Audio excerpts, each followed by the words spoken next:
Yeah. Please tell me that I can't, that I won't, that I fail, that I'll never make it out, yeah.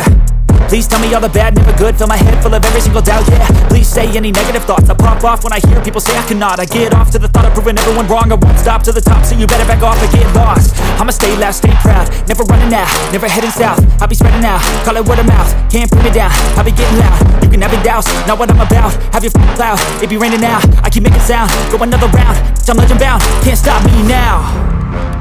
You don't wanna fuck with me, a slow burn like a disease. Just tell me that I can and I'll show you things that you couldn't believe. Just tell me that I can, just tell me that I can. Welcome back to another episode of Rob Sports Center, man. As you can see by the title and the reason why you clicked on this video, I'm finna give my take on the Russell Wilson and Justin Fields mess that's going over there in Pittsburgh right now. So if you're a Pittsburgh fan, I need you to be locked in and loaded and stay tuned to this video. I ain't gonna talk y'all definitely no intro because y'all just got a fire intro. Now let's get into this video. So I was sitting right here listening to Stephen A. and them give their talk about that while I was editing another video. And I was like, you know what? I want to chime in on that situation. So the same thing that Pittsburgh is going through is the same thing that my New Orleans Saints is going through right now. You have a older player in Russell Wilson, and you have a younger player in Justin Fields, right? Now, this was my take on the Derek Carr. Put in this situation, look at Russell Wilson like Derek Carr and look at Justin Fields like Spencer Rattler, right? So my take on it was this. I look at Russell Wilson and I say, okay, cool. Russell Wilson is an aging quarterback. He's getting older.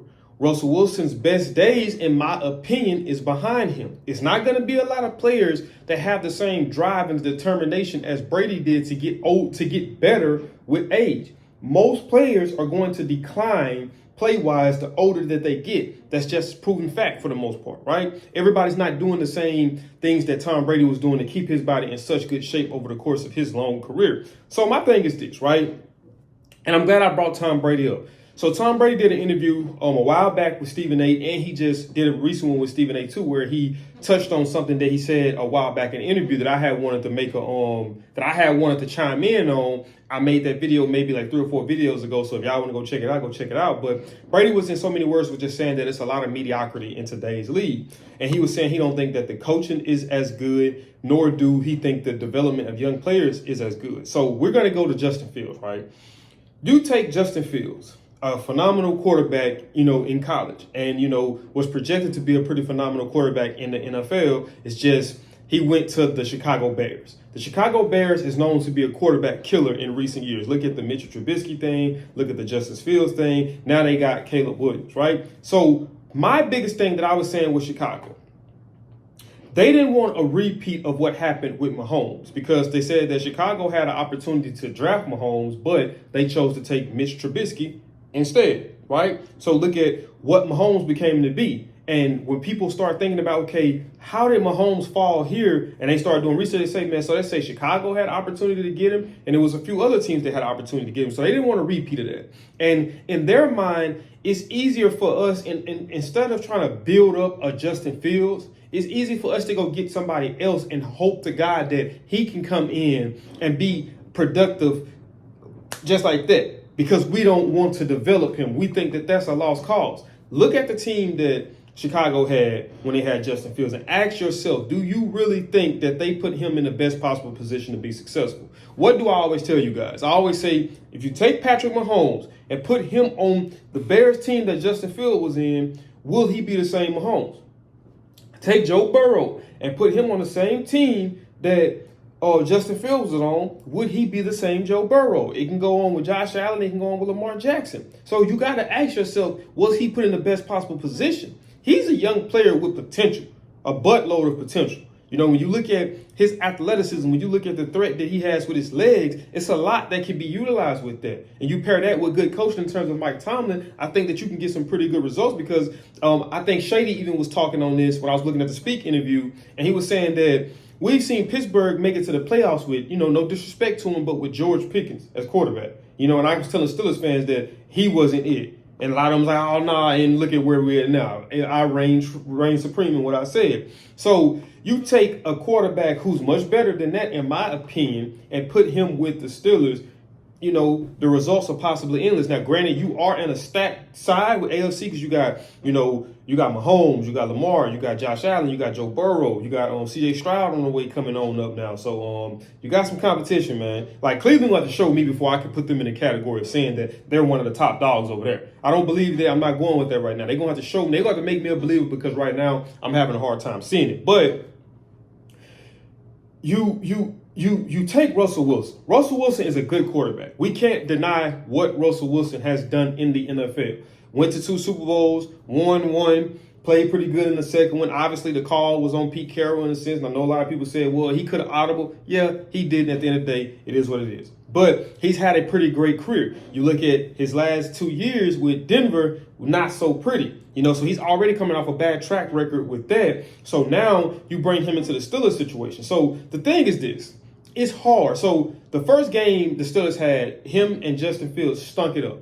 Like they did not play good. But it's hard to have to try to keep balancing 2 different quarterbacks that have 2 different level of playing style. You know what I mean? So it's hard to get them into a flow to be able to get going. It's not as easy as a lot of us like to think that it is. You know what I mean? Like you taking guys that came from 2 different teams to a new team, a new system that you got to get accustomed to, especially as a quarterback in the NFL. It's not that easy to make an adaptation. This ain't Madden. Madden, you just automatically, you flow because it's a game. It's not realistic. It's not real. This is real life. It's not going to be that easy of a transition, so you have to be a lot more understanding. But like I say, you got a guy who, like I say, Russell Wilson, been in 2 Super Bowls, right? If you ask me, look at the course of the Seahawks. Look at the course. Look and do your research. What was the backbone of the Seahawks? Defense and beast mode, right? So Russell Wilson was able to be Russell Wilson within that system. It didn't rely so heavily on him. You had, in my opinion, now, OGs, do not get mad at me. I'm going to have to do my research. But the Legion of Boom by far was the best defense I seen. I'm not saying it's the best defense ever. I'm saying the best defense that I seen. They were by far the best. So if you look at it, the Seahawks wasn't putting up a shit ton of points.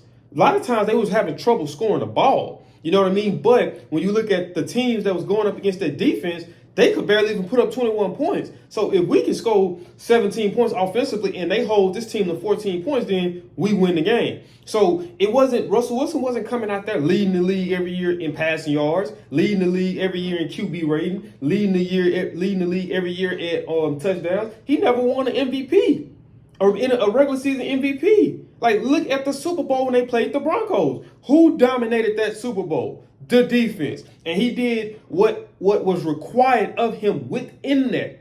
But he was never bigger than the program. And look at when he thought that, and look at the difference, and look at how that dismantled the Legion of Boom over the time period. You know what I mean? You can go look at a lot of them, and a lot of them don't have too much good to say about Russell Wilson. And then it's like, once I looked at the backstory of Russell Wilson and how they were saying that when he went to Denver, he had the I'm bigger than the team mentality. And even to a certain degree in Seattle, they were saying that Pete Carroll was quoted to have said one time that, hey, if you guys have a problem with Russell, don't say nothing to him directly. Say it to me and I'll go talk to Russell as if he's Tom Brady. You know, and that throws off the team chemistry. You know what I mean? So I don't think that him as a leader is that good of a leader, you know, because you take him away from that system. You take him away from Pete Carroll. You take him away from Legion of Boom. You take him away from Beast Mode. What do you get? He had some okay years on the backstretch of his career with the Seahawks, but it wasn't what we was accustomed to when they were in their peak, in their prime. So then you bring him to Denver. He ruins things in Denver. That could have been coaching too in terms of giving him all the things that he was asking for. But I look at the end result. It hasn't been good in the last few years. You take Justin Fields, a young quarterback whose best years possibly could be in front of him, and you put him in the right situation. We seen this happen with who? Tua.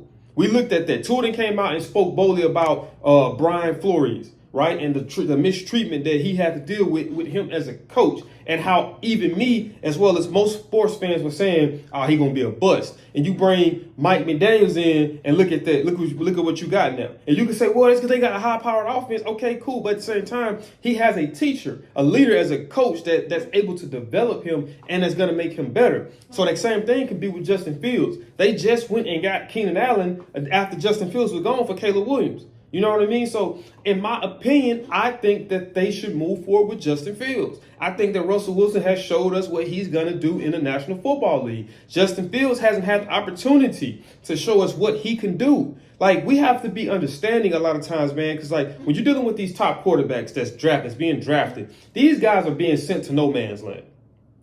They're being sent to no man's land. They're being sent to the worst team in the NFL. And for you to think that a quarterback, a person who's going from a collegiate career to the NFL, professional, the best in the league, the best of the best, can turn an organization around by himself. It has to be a team effort. It has to come from the owner. It has to go from the coaching. It has to go from, all of that is vital in changing around the organization. One man can't do it. So when you task one man with it and he comes up short, now he's the problem. And it's like, so if you ask me, that's just my honest opinion, man. I do want to know you guys' opinion in the comments too as well. But if you ask me, I think that the Steelers, their best bet is with Justin Fields. You know what I mean? Like I said, a guy whose best years are in front of him, a guy who's by far, and there's no knock to Russ, because Russ is Russ. There's no knock. I can't take away what he's done, but he's a much more athletic quarterback, much more athletic player than Russell Wilson. I think that, having a guy like Justin Fields with that level of athleticism, it kind of gives you an even balance, especially if you're able to pair it up with Najee Harris. I think that they would be able to make something happen. Now, do I say Super Bowl? Obviously not. Playoffs, most likely I do believe so, that they're capable of it. Even if they had Russell Wilson start, I still would believe they're capable of it. But it just depends on the level of play that he's going to play. But that's my take. And it was the same thing I was saying about the Saints. I think that we should move forward with Spencer Rattler, a guy whose best years are in front of him, a guy who's a much better athlete than, this guy. So that's why I use that as an analogy. But like I said, man, let me know down there in the comment section below you guys' take on that. Let me know if you agree with me, and let me know if you disagree with me. And let me know why you agree with me, and let me know why you disagree with me. But as you guys can see, man, that's it for this video, man. If you did enjoy this video, do me a big favor, man. Smash that thumbs up button. Also, if you're new to the channel, make sure you subscribe. And when you subscribe, click that post notification bell. That way you be notified every time I upload, man, because I got videos coming back to back, guys, for real. You don't want to miss some of the best sports analysis on YouTube. I'm getting better and better every video. You can see it from when I first started up until now. So grow with me, because I'm telling you, we going to be up there. One day we going to have Rob, and I'm going to have, some of the greatest players, Mahomes and Josh Allen, all these guys sitting down next to me, and I'm going to be interviewing them. You know what I mean? So stay tuned if you want to be a part of that, man. And I'll see y'all in the next video. I'm out this thing. Peace.